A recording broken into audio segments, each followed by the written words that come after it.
Everybody seems to have a pretty intense focus on quality right now.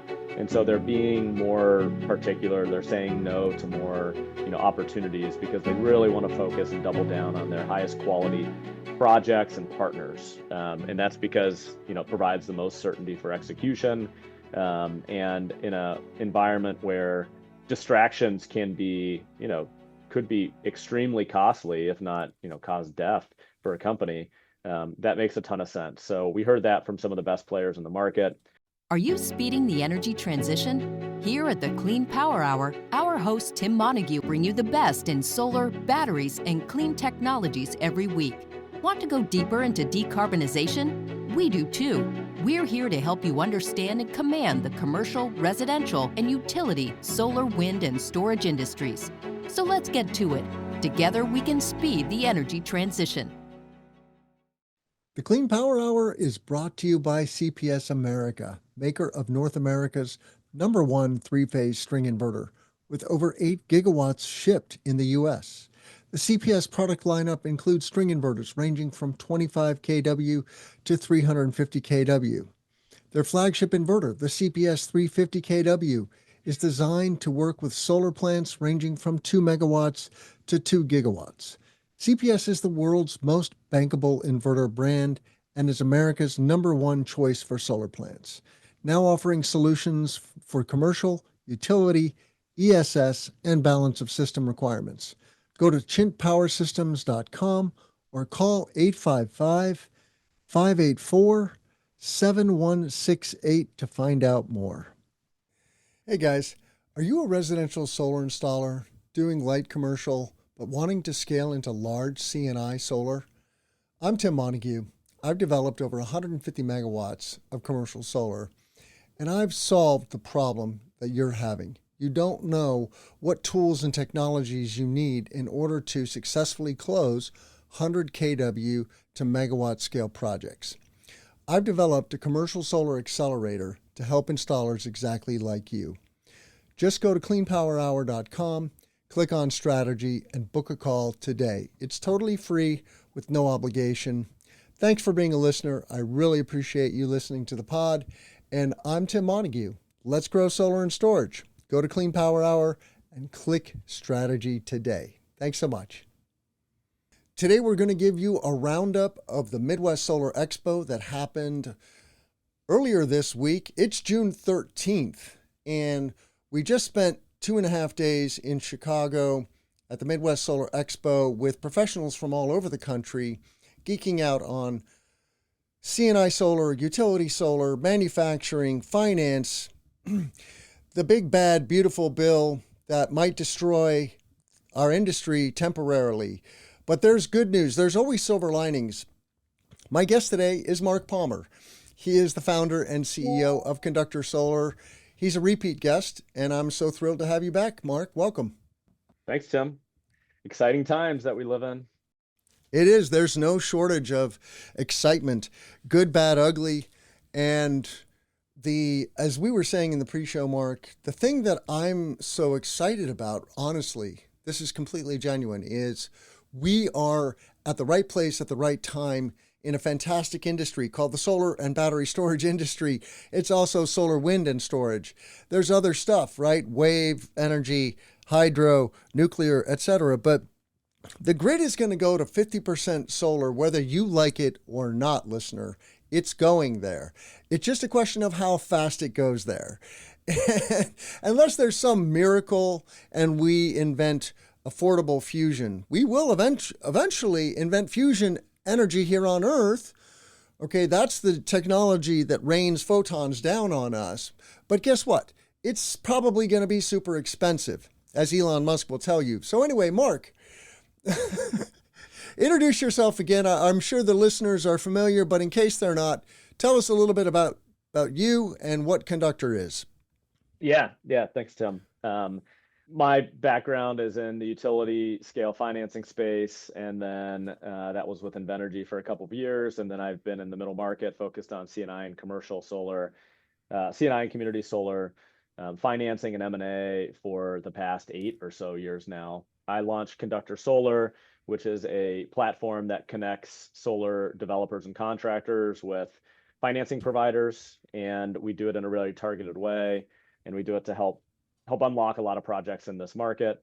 Most of what we focus on are PPA or M&A transactions. These are people buying and selling projects, but we also support on some ITC transfers as well as some loans. And that's it. We have a software platform to make this all more efficient and to scale it and help to grow the industry over time. And that's what Conductor's mission is. And we've been having some nice success with it over the last couple of years.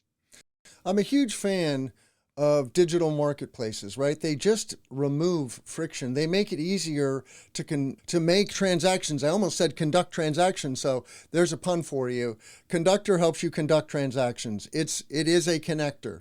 If you're selling, if you're buying, bada bing, bada boom. Yep. Before I forget, listeners, please go to Clean Power Hour, check out all of our content, but more importantly, check out our new merch store. We now have a full-blown merch store with shirts, hats, jackets, and I'm not making any money from this. This is just a service for my listeners because it's a great name, Clean Power Hour. Who doesn't want to be part of the Clean Power Hour? And you can buy stuff there, so check it out. Just go to the shop tab at cleanpowerhour.com. You can also... Tim, Go ahead. I'll say on that, I saw Tim in a very nice, crisp, bright red shirt at the Midwest Solar Expo on Tuesday. And I'm like, man, that guy looks good right now. And he's like, my new merch store. So the quality is nice. I can attest to it from an in-person.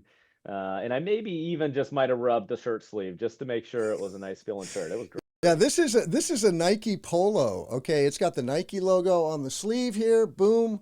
And it's super comfortable. I had some other nice shirts that I had made that were just okay. They were kind of scratchy. I like dry fit material, but I don't like it if it's scratchy, right? It has to feel good. I want to be able to wear it comfortably all day long. But literally, there's all kinds of stuff. You can get super soft t-shirts. You can get baseball hats. You can get vests. You can get jackets. So check it out. The other thing is, I am looking for a select group of EPCs to help go further faster, okay? I help EPCs that are experienced residential and light commercial installers who want to grab on to large C&I, like the project behind me.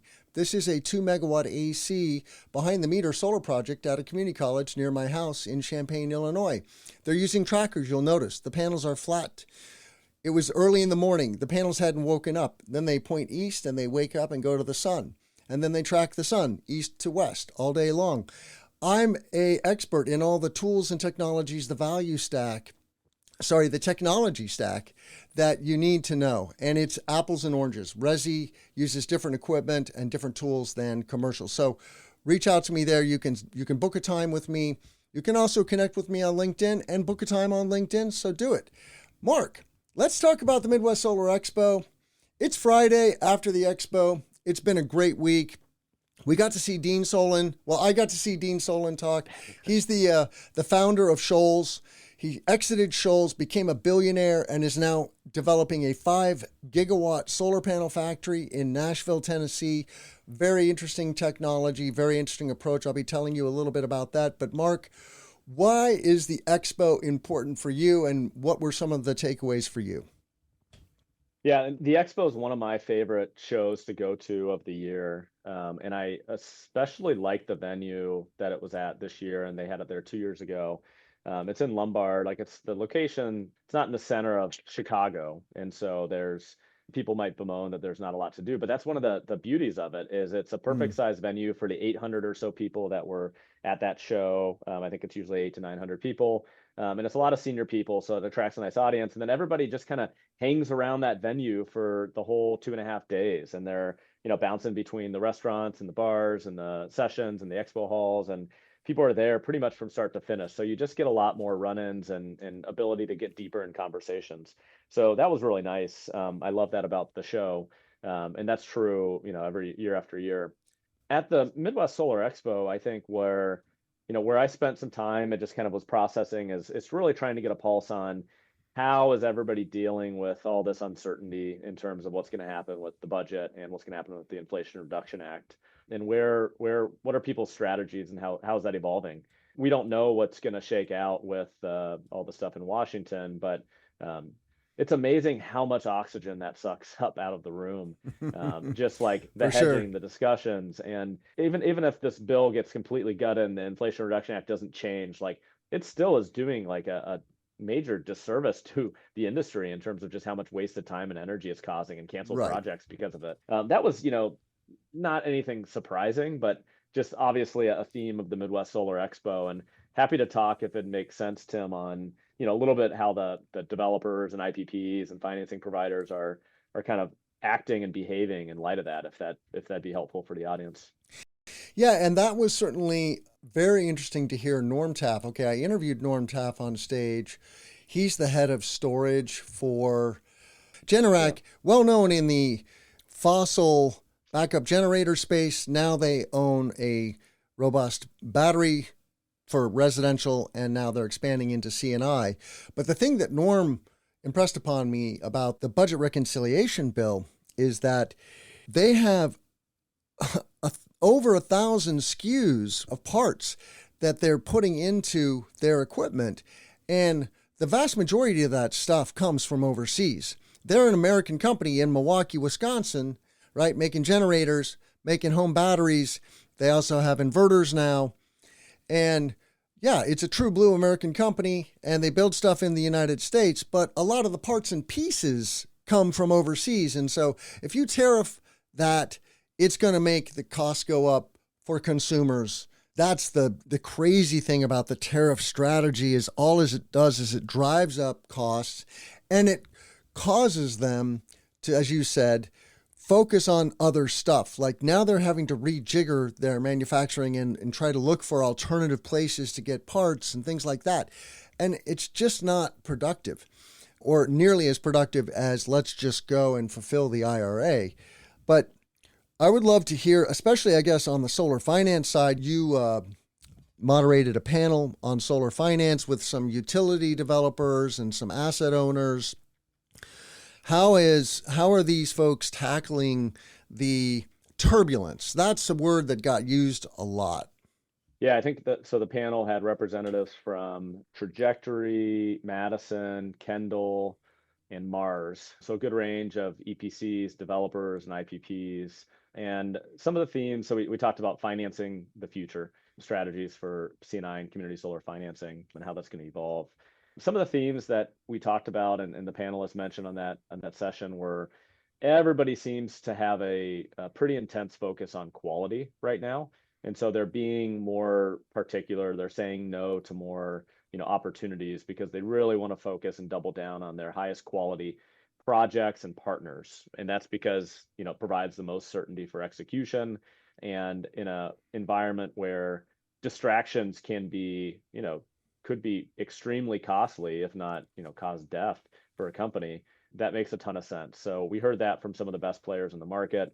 And then we also heard from a financing perspective, there just seems to be a little more conservatism creeping in. So that's in, pricing of different financing providers, in equity investors, as well as development capital, and just parties buying and selling projects, just providing a little bit of conservatism because nobody knows exactly what's going to happen in the world, and they have to be every minute they spend is a minute they can't spend elsewhere. And they're just taking that more seriously. It's still a strong market, and there's still plenty of active players participating in the financing aspects of solar and storage projects. And that's true for both M&A, that's true for debt, tax equity, transferability. But those were some of the themes that we had on the panel that I think is worth sharing. Hey guys, are you a residential solar installer doing light commercial but wanting to scale into large CNI solar? I'm Tim Montague. I've developed over 150 megawatts of commercial solar, and I've solved the problem that you're having. You don't know what tools and technologies you need in order to successfully close 100 kW to megawatt scale projects. I've developed a commercial solar accelerator to help installers exactly like you.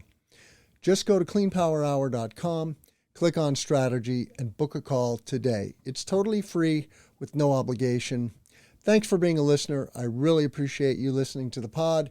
And I'm Tim Montague. Let's grow solar and storage. Go to Clean Power Hour and click strategy today. Thanks so much. Yeah, I mean, if the big beautiful bill goes through as is, unlikely, but could happen, it is going to cause a significant contraction. It's going to cause factories to close. It's going to cause installers to go out of business. There will be a lot of mergers and acquisitions. Either way, there's going to be a lot of mergers and acquisitions. That's the nature of a fast-growing industry, I think. But the contraction will, among other things, get rid of the fat. And that will be a good thing. We will come out of it stronger. Now, so that's the doom and gloom side, is contraction, pain, you're on a diet, but you'll come out leaner and meaner. If they save the IRA in some semblance of what it is, right, the rocket ship, we're building 50 gigawatts of solar panels in America. That would never have happened without the IRA. Literally 50 gigawatts. We consume just about 50 gigawatts. We were headed to 60, but in that panel that you moderated, I think there were some stats about literally the industry falling off by 46% if they discontinue the IRA incentives. 46%. That's how much solar might shrink between now and 2030. And so do we want to be on the growth trajectory where we're booming and we're hiring as quickly as we can and growing into multiple markets? I was talking to Continental, for example, the company where I cut my teeth on the C&I solar industry in Chicago.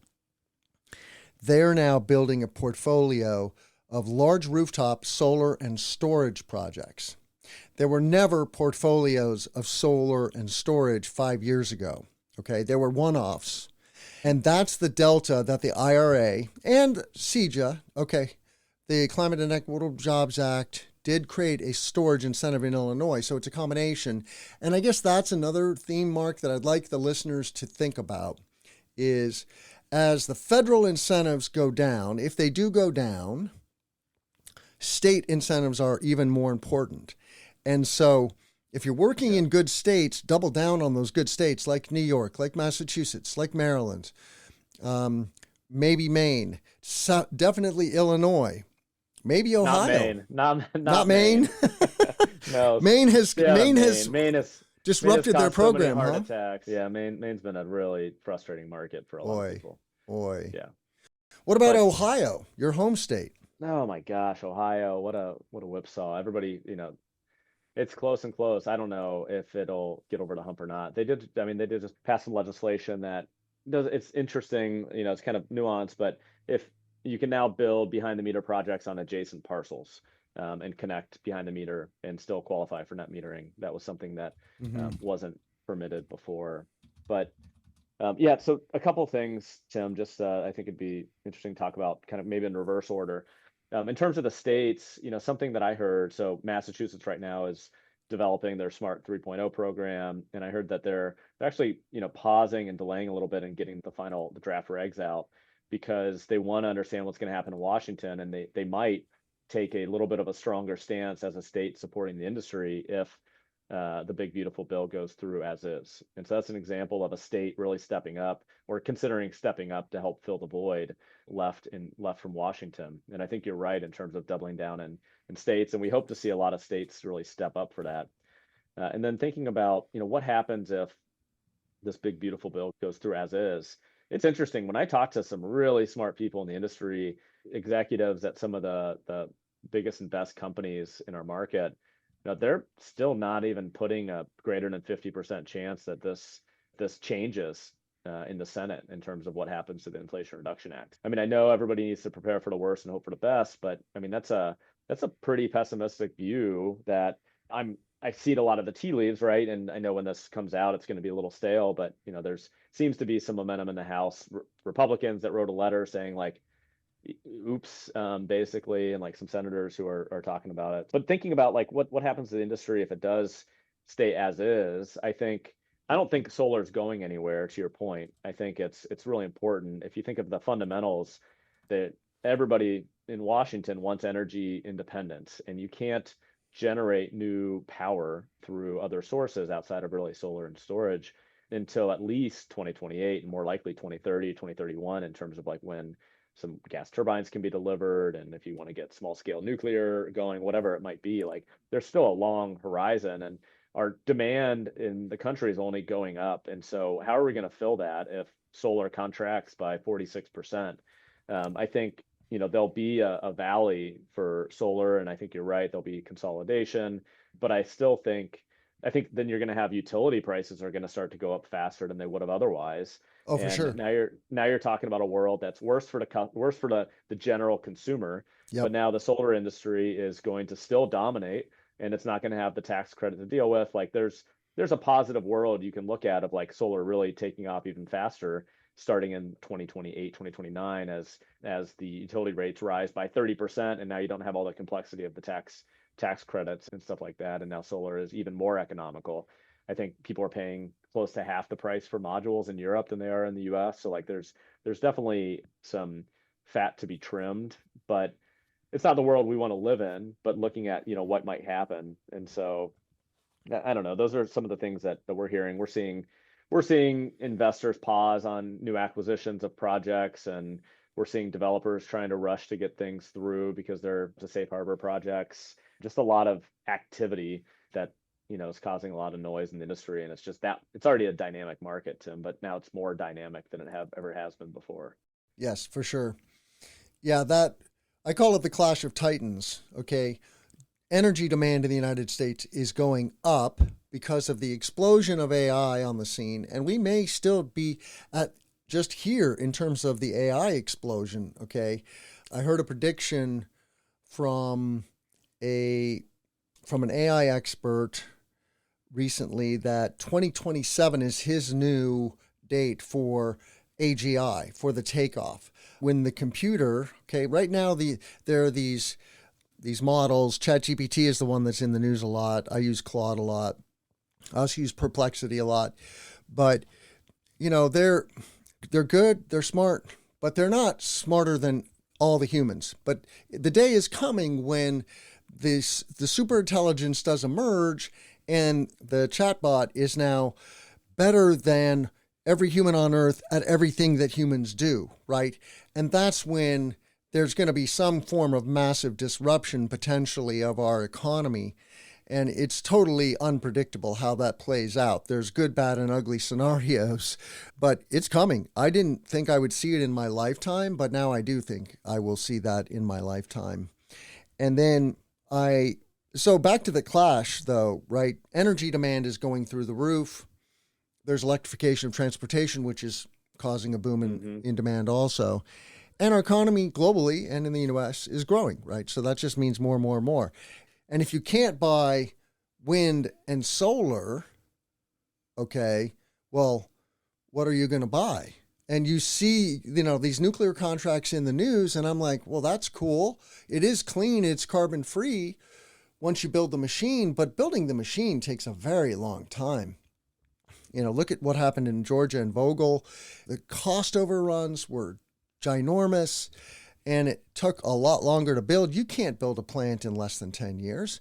You can prop up a solar farm in 2 to 5 years. I mean, longer for huge utility scale farms, but you could do a community solar farm in 3 years.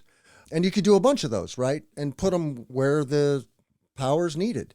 Sprinkle them around these medium-sized cities in the Midwest, right? And green the grid.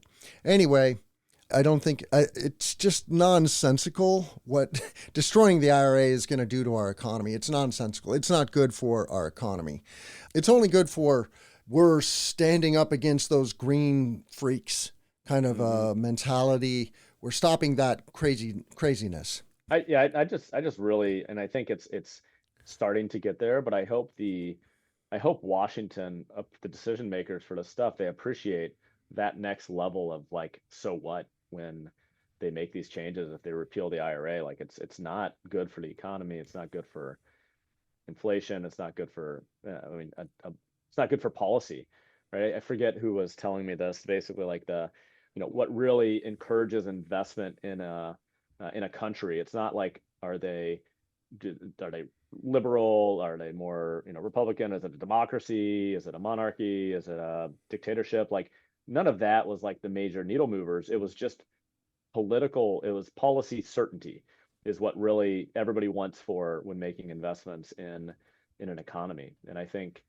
what they're talking about here is just the complete antithesis of that. Yeah. It's mind-boggling how anybody can do that for business, right? To set a foundation, multiple years, people make billions of dollars of investment across the country, and largely for things that Republicans stand for, of domestic manufacturing and energy to support more healthy economy. So yeah, it's kind of crazy, but crazier things have happened. And I'm no fiscal hawk, but the bill as is would increase the national debt by 2.4 to 3.3 trillion, potentially as much as 5 trillion in the next 10 years.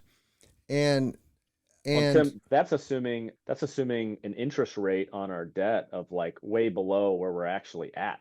And so I think that has like a 3.7% interest rate or something. I think we're more closer to, we'll creep up to like the 5. So I think yeah, that's even underselling what'll actually happen by the CBO. I yeah. forget the specifics, but there's And, some and weird I'm very assumptions there. concerned about the national debt. It's been in the news a lot for good reason. It's too high. The debt service is very large as a percentage of our GDP, and we need to shrink the debt. And I'm good with shrinking the debt. I'm good with cutting programs smartly. I'm not good with cutting taxes on the wealthy elite and cutting services to 10 million poor people in America. That's not the future I want to live in, because the pitchforks will come out. If poor people don't see an option, they will just burn it down. And that sucks for everyone involved. Now, I don't want to have anything to do with that for anybody. It's just, that's a lot of pain and suffering. But let's talk a little more about the Midwest Solar Expo. Well, Tim, on the debt stuff, I'd say Yeah. I agree. Would love to see the debt come down. You can either, cut costs and, have a more balanced budget, or you can grow your way out of it. And if you're going to grow your way out of it, like I think they kind of want to do, nobody in Washington ever cuts cost on like the whole, right? So if you're going to grow your way out of it, let's not completely pull the plug on all this new power generation that's needed to support growing our way out of it. That's part of growing the economy, right? There is an economic boom happening in AI. And as a result, we need a lot of juice in data centers to feed that machine. It's double-edged, because that AGI that might emerge from that is potentially a very scary beast. But I wanted to put something on screen. This is, let's see, share. All right. This is a photo of Dean Solon in the middle here, with Andy Klump on the left. He is the the founder of Clean Energy Associates. He recently exited Clean Energy Associates. I don't know what his next gig is, but it's probably no accident that he's hanging out with Dean Solon, because Dean exited Shoals and is a billionaire and raised $850 million, he said, for this new venture called Create in all of 3 weeks. That's what he said it took him to raise $850 million. And then that's Joseph, his chief of staff there on the right side. But Dean was interviewed by my friend Nico Johnson of Suncast Media, and the dude is just super interesting, and he is a visionary. He is the Elon Musk of solar, and he probably is a little crazy too, but hopefully not as crazy as Elon. He rolled out this menu of stuff that he's building, a solar module that clicks in mechanically and electrically in one snap. So it doesn't have an MC4. An MC4 has to be pushed and turned. This just snaps in. And so it's more like a plug. It's a 3,000 volt solar module. It goes into his own tracker, which has integrated wiring, which, allows for, so he's building a single axis tracker also. He's also building other balance of system stuff, including substations, was on the menu. So he's thinking big solar. He says he's taking some orders for 5 to 30 megawatt projects now. And the solar modules aren't being made in Nashville, where his factory is, just yet, but he is building a 5 gigawatt factory. And right now he's white labeling some modules from Europe and maybe Asia. But anyway, check out Create. I think the website is recreate.solar. So that was a fun event with Nico Johnson. in our last minute or two together, what were some other highlights or things that you're looking forward to, I guess, here in 2025? Yeah, 2025, things we're looking forward to. I mean, all this chaos makes our world and business very interesting in terms of, even more chaos on the M&A side of people buying and selling projects. And we just have a very real-time view of the market that very few people have. And I think that gives us a really interesting position to just to understand and support a lot of projects and make sure a lot of, good projects are still able to get built that may otherwise die. So I think that's something that I don't know if I'd say I'm looking forward to it, but it's fun and interesting for our business, and it's going to keep us busy over the next couple of months in this uncertainty. We've I'd say just circling back, Tim, maybe we talked about ITC transfers back earlier this year. We've seen some good momentum on the ITC transfer side. Conductor's focused on generally smaller ITC transfers, largely for customers who own their own solar project and they just want to sell their tax credit. And we've gotten really good at helping them to navigate the conversation and guiding them on some of the non-pricing trade-offs. So everybody cares about how much goes in how much goes in their pocket, but what about indemnities? Is insurance going to be involved, and how does that play, and things like that. So we're working on a handful of ITC transfer deals and are just getting a really good pulse of like the nuances of that market. And I think I'm excited for us to continue evolving that. James Coombs on our side has been really digging in and doing a great job of just chewing on a part of the market that not a lot of people are serving or serving well anyway. You mean the middle market? Smaller ITC transfers in particular. Oh, okay. Yeah. Yes, the middle market is challenged on the whole, but there's a lot of players. It's just it's a really fragmented market, I think, is what we've seen. And yeah. Yeah. Agreed. The Clean Power Hour is brought to you by CPS America, maker of North America's #1 three-phase string inverter, with over 8 gigawatts shipped in the U.S. The CPS product lineup includes string inverters ranging from 25 kW to 350 kW. Their flagship inverter, the CPS 350 kW, is designed to work with solar plants ranging from 2 megawatts to 2 gigawatts. CPS is the world's most bankable inverter brand and is America's #1 choice for solar plants, now offering solutions for commercial, utility, ESS, and balance of system requirements.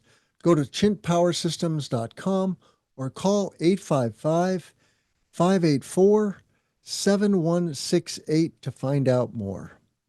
Well, it was great to hang out with all our friends in Chicago at the Midwest Expo.